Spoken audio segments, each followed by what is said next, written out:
So today I am headed to Louisville, Kentucky, and it is about 7:35 in the morning, and I've been driving since 11:30 last night. I started out from my home in Maryland, and now I'm in the hills of West Virginia. Headed to Louisville, Kentucky. This is my first time driving through West Virginia. And it's a lot of mountains and a lot of little hamlets, villages. And I'm enjoying it. And I'm headed to a shoot. Fix My Life, of course. And this shoot is about brothers on the down low. Brothers on the down low. Both these brothers were at one point in their lives on the down low, and they have since come to terms with their sexuality to a degree where they could begin to tell the truth about it. And one of the brothers that you're going to meet is really going to come all the way out of the closet in front of his congregation because, oh, by the way, did I mention, they're both ministers. Two black men, two ministers, both on the down low. And one of them is single with no children. The other is married with 5 children. So that's what I'm driving to in Louisville, Kentucky.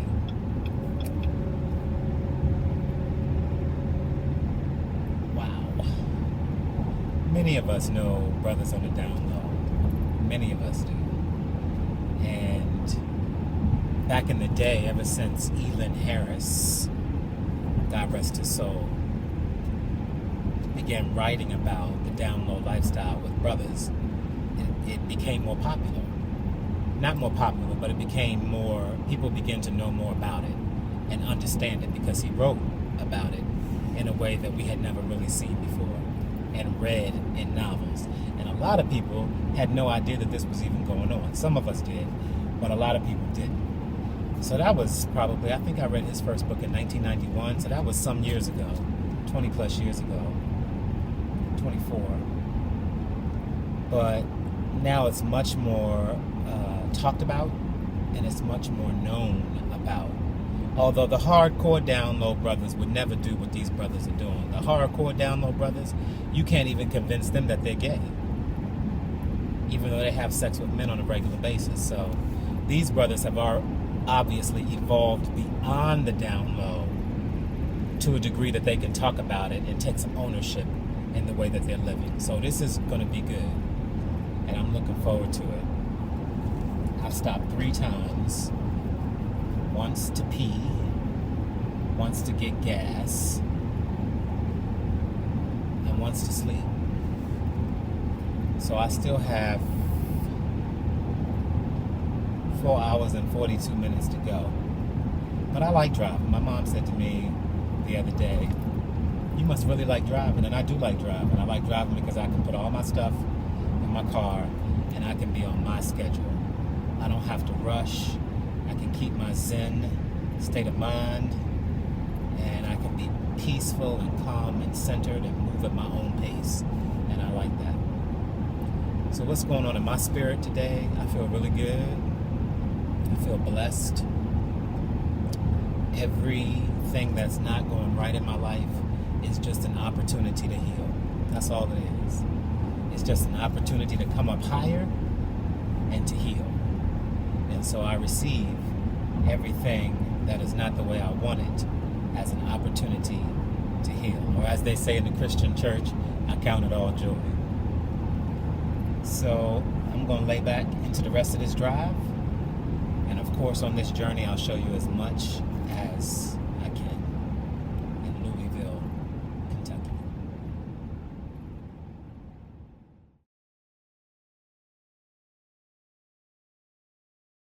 Like, what's the studio address? Exactly. We're good, guys. Thank you. I got her cell phone with her. Okay, ready? Yes. Sorry about that. All right, that's okay. Still rolling. They're rolling. Okay, okay. So I know, so you grew up in sort of a Christian or a religious home. So, Yes. So tell me about, what was it like growing up in a Christian / religious home? My parents, we went to church every Sunday. My mother has played the piano since she was 5 years old, so we were always at church every Sunday because she was always playing for 1, 2, or 3 services in a Sunday.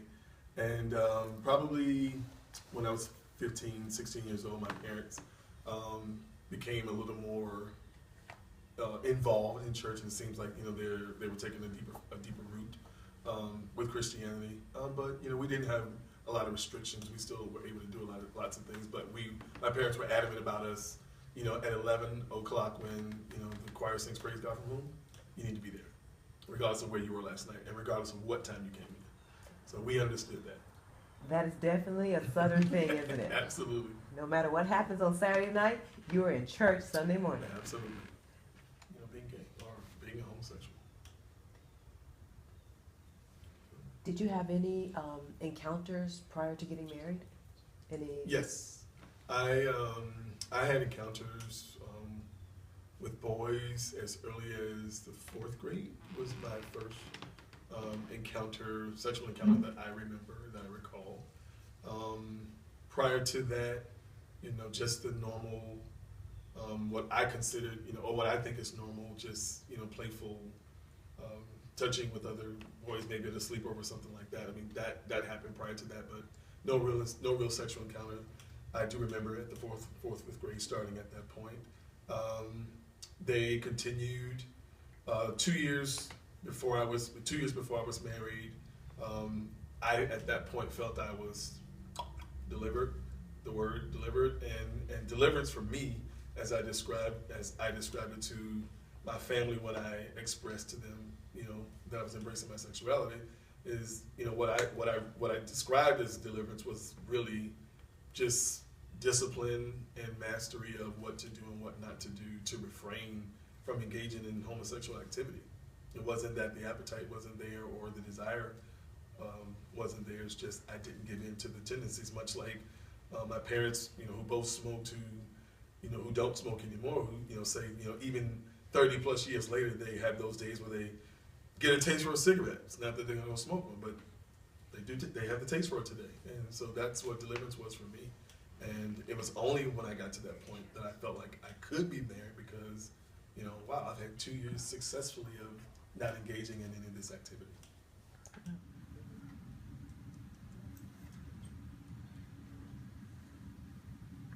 Got it. I think you go down.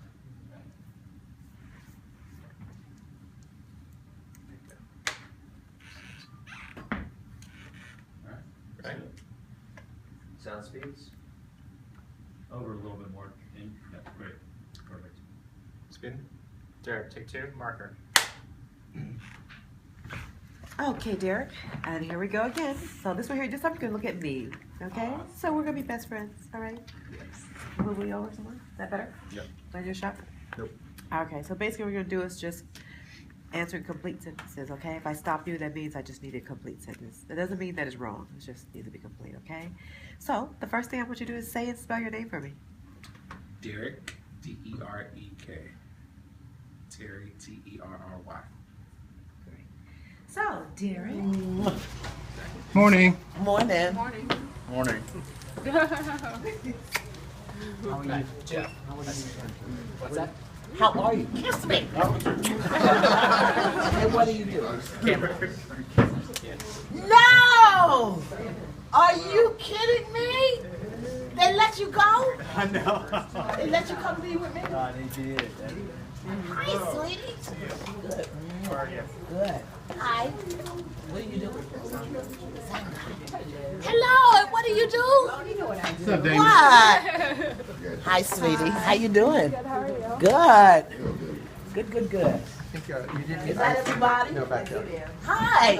Where's my lady? Tess and Ikea right here. Tess, how you doing? Ooh, Tess, you strong. You trying to knock me off my feet. That's all right. How are you? And what are y'all doing? Okay, good. Oh, I got Jonathan. Hi, how are you? And who are you people? Grapes.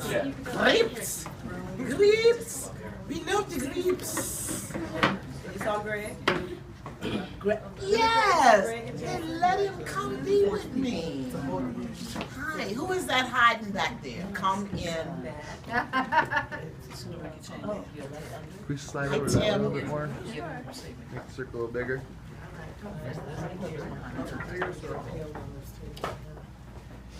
I always, because we always have new people, I always say, you know, we are not here to do television. We are here to facilitate healing.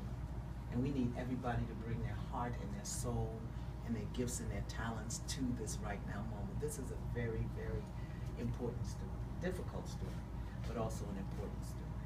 And I also encourage everybody always to listen for your stuff, listen for your issues, listen for your, what you need to hear, or for somebody in your life that may be able to use this teaching. And in that way, we spread the love, we spread the goodness about what it is that we're doing, yeah? So we just ask that we join in one heart, one mind, one life, to be together as we walk forward. Precious Lord, let us walk gently into the souls of these people. Let us remember that they have hearts and minds, and like us as human beings, they have issues. Let us be a voice of kindness and a voice of love.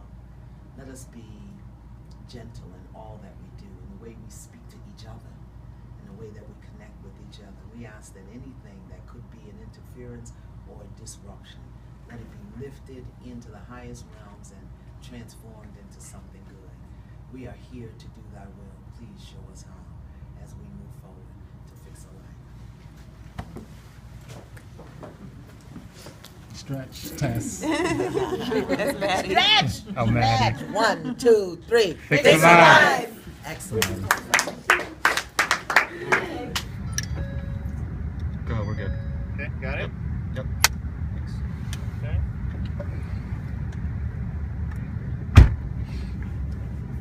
All right.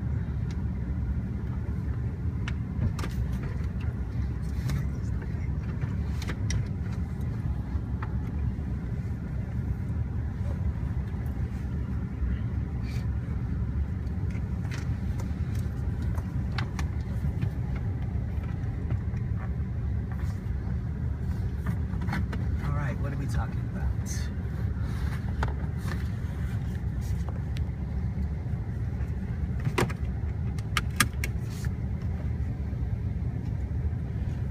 We're ready. What are we talking about, Robert? We're talking. Watch that boom.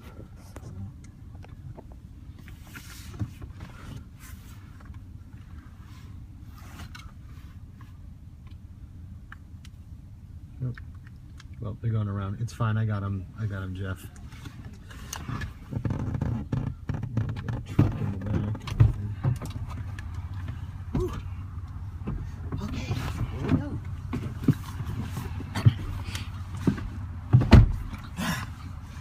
You good? I'm good. Just wanted us to take a little ride, you know, take a little trip through your life, if you will. You say I'm a gay black man who's a minister. You have no more fear of going to hell. Because I don't even believe it exists the way it was preached. I don't believe that there's this place with fire and brimstone. But I have a loving God that loves me and accepts me the way I am and knows that I was this way when I got here. Why would he send me to a place like that? but isn't being married with children and having a wife and sneaking out, going to sleep with men, isn't that hell? Absolutely. So it does exist. Absolutely. In here. I got it. In here. That is straight up hell. And then you come home and you look in your wife's face and say, You know. Nothing exists. what did you say? I did say it. I didn't bring it to the light. No. Didn't say to her. So am I to understand then that your wife, the one you're divorcing now, has no idea that while she was married to you, you were having intimate relations with men. Not from me. She didn't know that. And how was it received, beloved? It was received, and they said, well, we thought that, figured that, one, we were upset that you didn't tell us. They were upset that you didn't tell her. Yes. Wow. So they were upset that you were dishonest to them, that you lied with them, that you denied them the authentic experience that is you. Yes. Wow. And they, you know, my mother said she doesn't condone. My mother said she doesn't agree with the lifestyle, but, you know, I'm their son and they love me. Wow. So what was the lesson in it for you? The anticipation of the fear is very much the actual thing. Like, Right. I put a lot more weight into it than what, you know, actually doing it. So how do you feel now? I feel free. Wow. The second, get back here for me to get in and Stacy. Okay. So just, we only have one camera here, so just small talk Okay. You want him to get up before Are he you comes leaving down. before we pray? Yes. You know what? Go take it to him, right? Yeah. Tell him I Can want she- him to have it. Can she pray first? Okay, but then we're gonna be off and Oh, running. okay, all right. We'll pray for you. It ain't gonna take. Good morning, everybody. How's everybody? Good. Did you sleep well? Just hold him on the shoulder. Well, you know what? Lori could have gave it to him. That's okay. Why isn't Lori in here? She's taking the family. Where's China? Oh, Everybody needs to be in the circle, though. They're gonna be sitting for a while. Told me I wasn't scared. Yeah, it's okay. We talked about it, but I'll Give tell him a you. snack. Yeah. So today is a good day, yes? And so we just come together in one mind, one heart in this space, bringing our gifts, our talents, most of all, our love for ourselves, our love for life, and compassion for these people. Compassion for Derek, compassion for his family, compassion for Mitchell, compassion for those that we know that struggle with their own difficulties and challenges around identity and acceptance and fear. And we bring our own awareness to this moment, creating here a sacred space filled with love and compassion and wisdom. So we give thanks as we go forward to fix a life. Fix. Good. Just grab his hair. Grab him by the hair. Contact. Yeah. Fix a line. Alrighty then. In Louisville, Kentucky, where I'm doing the work with two men, two ministers, both who've made choices and are now facing the consequences. Made choices? No, that's not what I want to say.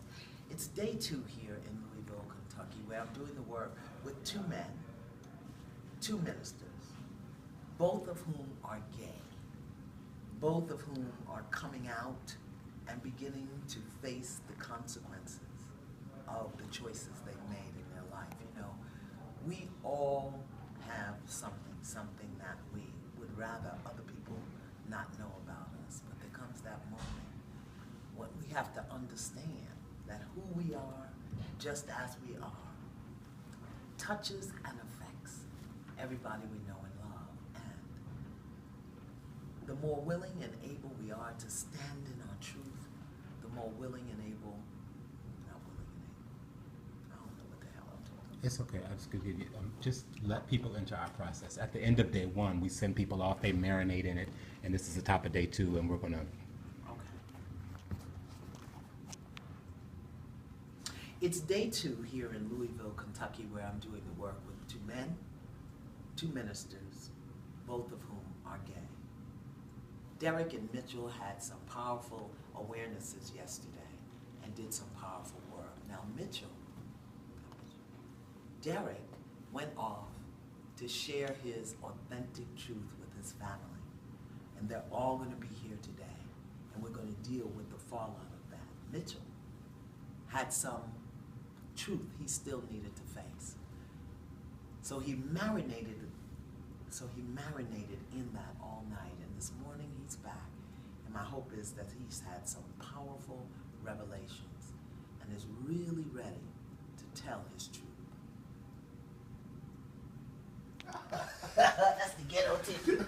When you ain't got no tissue nowhere else. Hey, we didn't grow up with Kleenex. No, we didn't have no, but you Go didn't get have no a- tissue. That's go get a roll of Go toilet get a tissue. roll of toilet paper. I Okay. got one for you right here. Oh, God. You got your tablet? I can have it in one. 146. Okay. Let me get it back. Yep.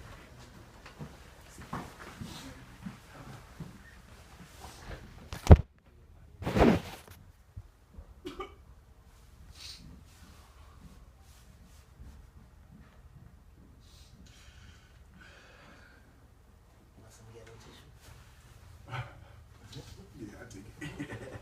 I've seen it. Oh, man. Tell me what that is. It was good to be able to cry. It was good to let it go. And not be judgmental. Oh, absolutely not. Honey, can't. Anybody with judgment can come with honey. Your soul is at stake. Absolutely. No. And your healthy muscle that was operating gave you the resources that you needed to hold it together until you had the help that you needed. That was a healthy muscle. You got that? Yeah. I do. Can you read it on here? Give me the big one. I do. Give me the big one. Okay. Oh. I hope I can get it. I can see it. Wow.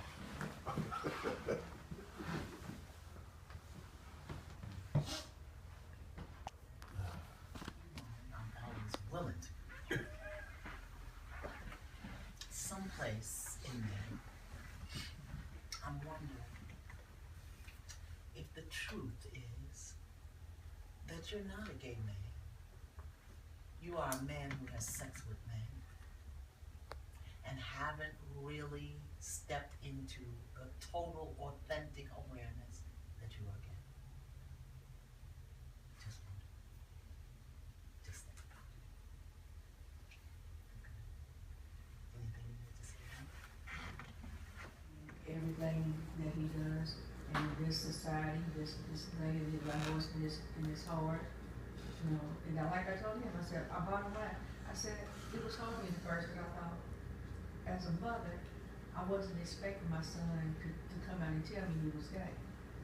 You know, And as a Christian woman, it means that there are people who are going to condemn your son to hell. Are you Exactly. clear about that? Right. And how do you support him in that, knowing that the religion of your ancestors says that your son is an abomination condemned to hell? Right. How do you sit in that as a mother? You know, well, as a mother, you know, I can't think about how people are gonna treat, you know, his lifestyle. And I know it's gonna be hard for him. I know it's gonna be hard for me. You know, but I also have a real strong support group. And I know that between my faith in God and my family and my friends, you know, what other people think, you know, that's not gonna bother me. Gay, they will not survive your absence. Can you hear me? Yes, ma'am.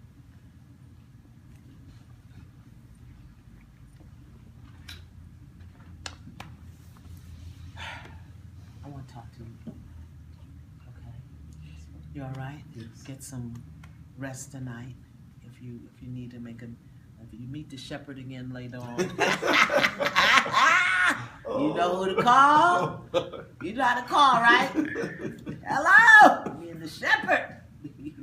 We got something going on here. If he shows up, I'm okay with it. Okay. If he shows up, strip yourself naked and prostrate. Before you call him. Give it to him. Lot going on. And how you handling it? I am braver than I thought. I never knew my own strength. I didn't know my own strength. Exactly. Yeah. Your dad is gorgeous. In spirit and in physicality, and all of y'all have the so same. So proud of my parents. Yeah. I'm so proud of my parents. Are you proud of you?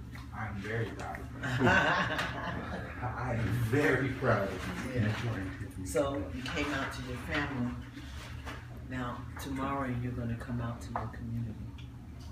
What are your thoughts about how you want to approach that? In truth, just to be transparent, to be honest, and to admit that I deceived, to acknowledge that I made choices that I want to atone for. And how do you plan to do that? I mean, what's your scriptural authority and foundation? Are you planning a sermon? Or what are you planning? A small sermon. Based on what? The scripture. Which one? It's from Luke, 7th chapter. There's a woman who comes to Jesus. She cries at Jesus' feet. She washes his feet with her tears. Okay, what is the? She dries with her hair. What is what are you going for with that? When Jesus was there was a man, the Bible says a Pharisee, who says, and the woman is called a sinner. And the Pharisee says if he knew what type of person this was, he wouldn't let her touch it. You have to talk to him. You don't have to feel this. But I'm clear. I get that you can't do it in some time and some space. What is the request that you would make of him? I don't make that choice. How do you handle the children?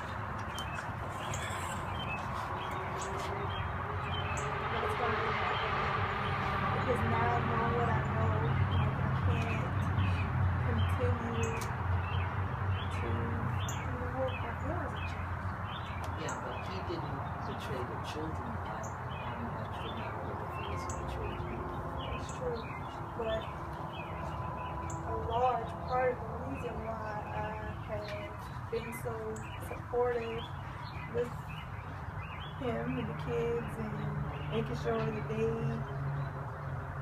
treated him fair and right is because I believe he had more respect for us than that, or me than that. But you gotta know, hear me. Hear what I'm saying. Look me in the eyeball so I know you can hear me. You have to know that him, what he did. So I am about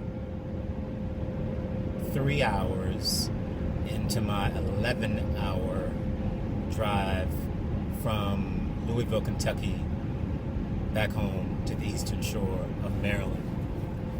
And what an experience this shoot was. What an experience. 2 closeted gay men, one who lived on the down low for years while he was married to his wife and raising their 5 children. They came out and came clean about their sexuality. One brother not only came out to his mother and father and sister, he also came out to the congregation of his home church the same church that taught him that he was going to hell because he was a homosexual. The other brother came clean to his wife, who he's still married to. They're separated, have been separated for years. Came clean to her about the fact that he had had 16 encounters, sexual encounters, with 5 different men while they were married. She didn't know that. And so he detailed for her those affairs with men. 3 of them were with complete strangers. To watch the other brother come out in front of his congregation was moving, deeply moving. At the end of his sermon, his father came up onto the pulpit and embraced him. It was moving, very moving. So, the devastation that the other brother's confession of having those affairs with men, the devastation of that on his wife was hard to watch. No woman should ever be put in that position. That's my main issue with the Down Low brothers. Do what you do, but don't marry a woman. Don't marry a woman, because that is a devastation to wake up and realize that your husband, who you fully intended to spend the rest of your life with, is gay. And as the wife said, used her to have the life that he thought he could have and still be gay at the same time. It's deep. And in this particular story, religion, further complicated the issue, because a lot of the deep-seated feelings that these brothers have about their sexuality, these feelings were caused by the doctrine and dogma of their Christian faith, Christian religion. So sorting through all of that, coming to an authentic place in self from all of that, from that root system, reconciling your sexuality and your spirituality is a deep and complex journey for many, many people. And that's what this story was all about.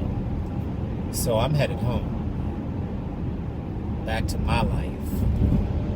Back to my world. And back to the peace and quiet and calm and serenity of my daily experience. I would have to say I'm walking away from this story with 2 things. One has to do with the story, and one has to do with behind-the-scenes process of making a story. I'm walking away from this story feeling like it is very important to live as honestly and as truthfully as you possibly can. Now, that said, there's a distinction between a secret and something that is none of your business. I might not be carrying a secret. I might not be keeping a secret from you. But just because I choose not to share it with you, that's not a secret. That's just none of your business. So there is a distinction between a secret and something that is none of your business. You can live authentically and honestly and be who you are without everybody knowing your business. I do believe that's possible. It's a personal choice, but it is possible. The second thing I'm walking away with, as it relates to the process of making this particular shoot, in every shoot, there's a backstory, not only with the guests, but with us, the people who are making the program. And on this particular shoot, I saw a lot of busyness, busybodies, people with their fingers in everything, stirring pots, cauldrons of confusion. And at 48, I can honestly tell you, I'm a no more drama type of guy. I'm just not interested. You can have it.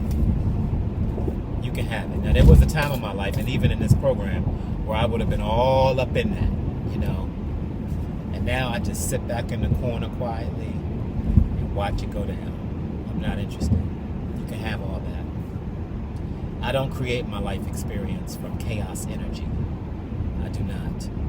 I create my life experience from calm, quiet, serene energy. From that space comes my best work. And other people aren't like that. They create from chaos. And in the absence of chaos, they will create it. Not my style. So I just sit back and watch it. I watch the busyness, the pot stirring. And I just go, I'm not going to participate in that. I'm not going to participate in that. I have 8 hours and 27 minutes till I get home. And I'm going to enjoy every single minute of this journey back to my Eden.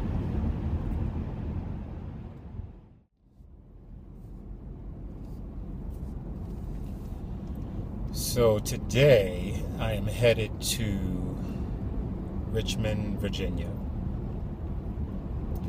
for what will become hour 3 of what we're calling the Gay Pastor's Story.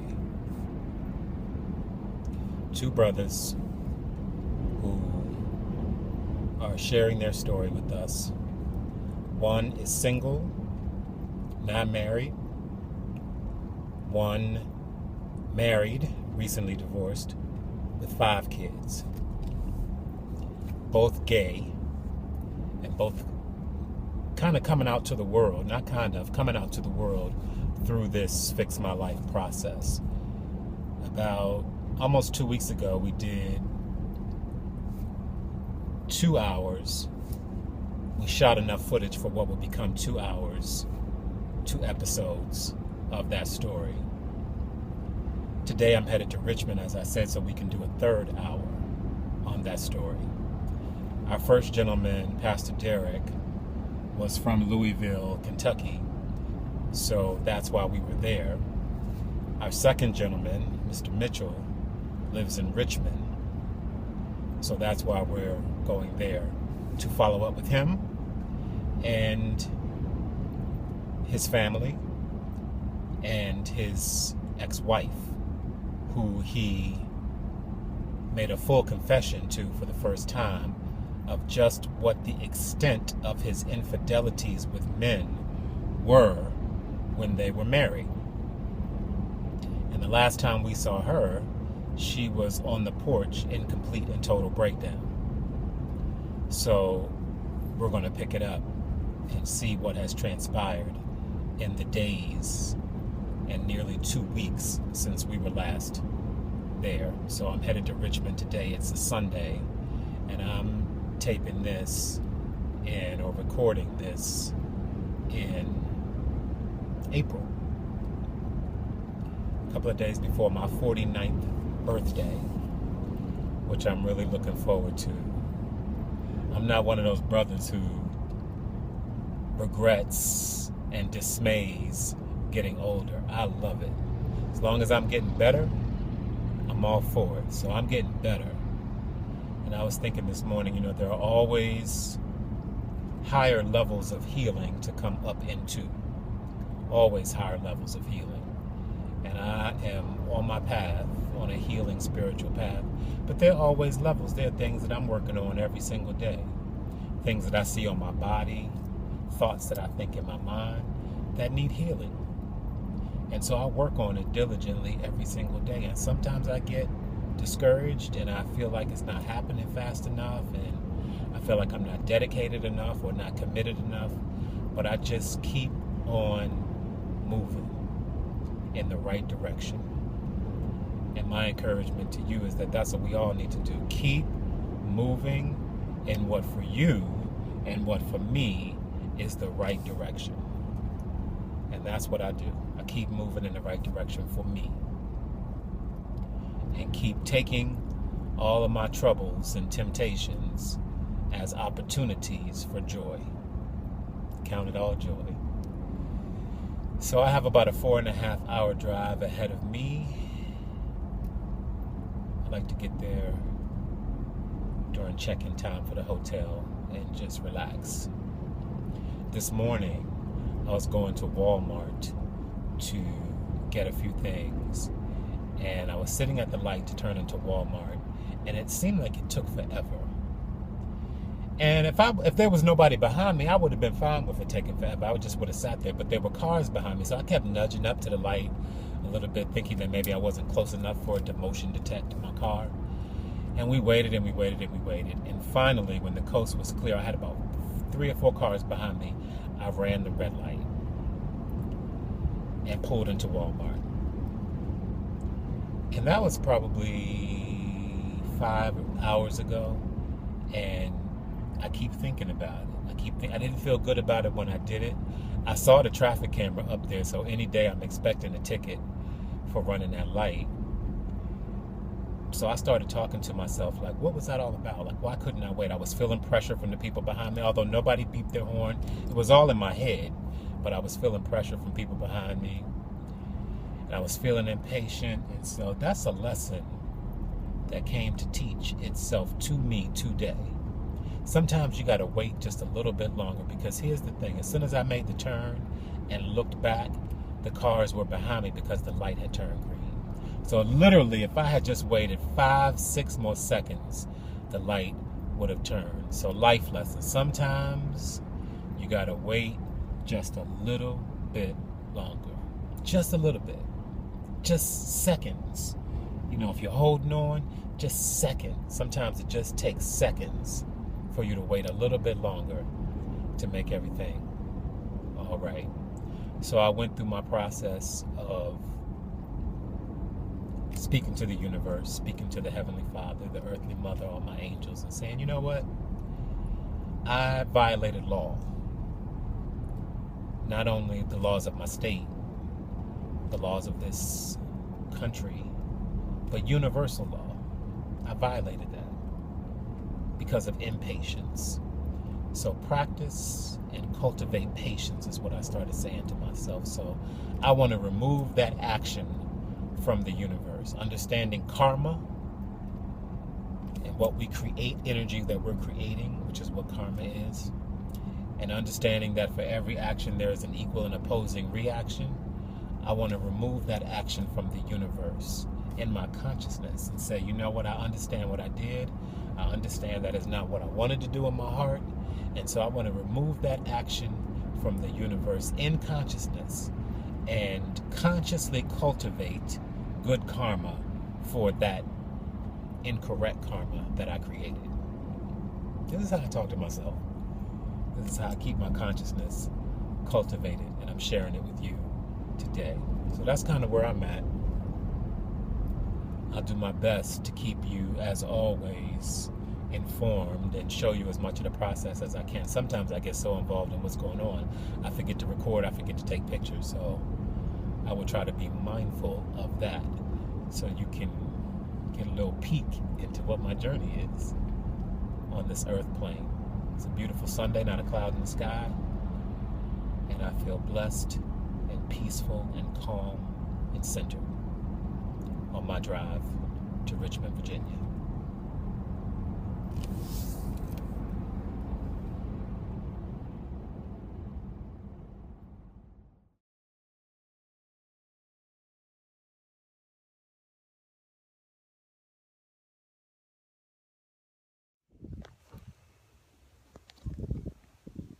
Every now and then I get a minute just to be by myself and have my thoughts and have a little meditation moment. And that's what I'm doing now. Look at this backdrop. This is where we're shooting tomorrow. And today we're doing prep. How beautiful is that? And I was just sitting here while the crew is working up at the house, setting up lights and all that kind of stuff. And I was just thinking how blessed I am to have the life that I have, and to be where I am today, and to be doing what I'm doing. I'm blessed. Blessed, blessed, blessed. See those chairs in the back? That's where Iyanla will sit tomorrow with our guests. And we're here setting all of that up today. Okay, so now who do we have? I got your hound in the picture too. I ain't mean to get in there. I'm a PA. Ben. Oh, I'm a PA as well. I'm Adam, AC. Assistant camera. Okay. Yep. Tim also. Okay. Security. John. I'm Lauren. I'm Afshin. I'm on camera 3. Say it again. Afshin. Afshin. Camera 3. I'm Mark. I'm one of the grips. Grip. Yeah. Dylan, I'm a grip. Those are your people. Okay. This is like the Mickey Mouse Club. Mr. Glenn and okay. Thank y'all for being here today on this beautiful day. So since my motto is always this: we are not here to do TV. That is not what we're doing.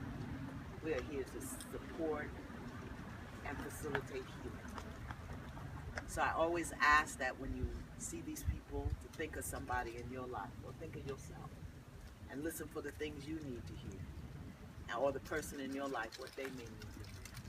So we want to bring an energy of support, love here. I know you do all of your technical things and you have that to do, but just remember when you step onto this set, you're stepping into somebody's life. And we want to do that with as much honor and respect as possible. This, of course, is a continuation of a story we started before. So we do know these people. We're in a really beautiful place, and this is a difficult story. So as things come up for you, whether it's upset or fear or anger or disgust or whatever it is, just take a breath and let that go so we don't bring that energy into these people's lives.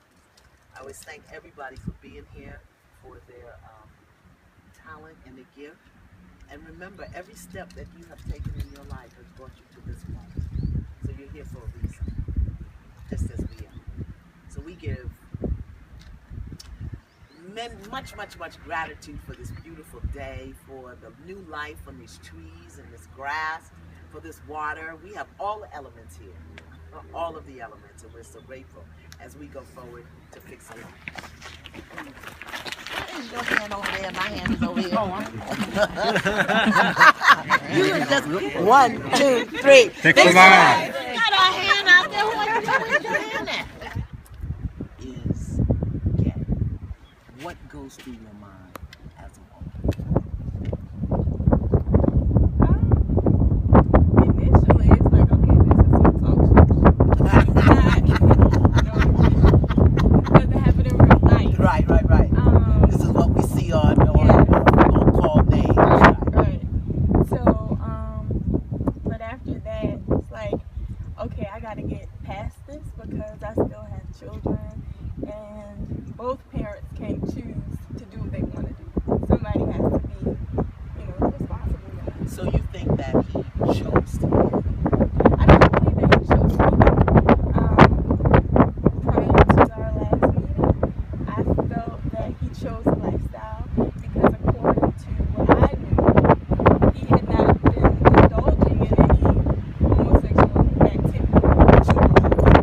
Married. Breathe it. Breathe it through. Breathe it through. Yeah, you can. Yeah. And when I hear you say that, yes, you can. Yes, you can. Yes, you can. You have to. You have to for the children. You have to for the children. You've got to be able to look at their mother and recognize the devastation that you caused her. Because that's what they live with every single day. You don't have to come in because she's at work. She lives with them. She's raising your son and your daughter. And you need to understand how she's standing as a woman. That is your responsibility. Because she is raising your children. When I hear you say that, I feel what?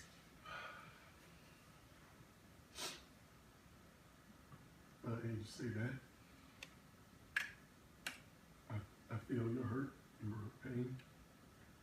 And that makes me feel. And that hurts me because that was never my intent.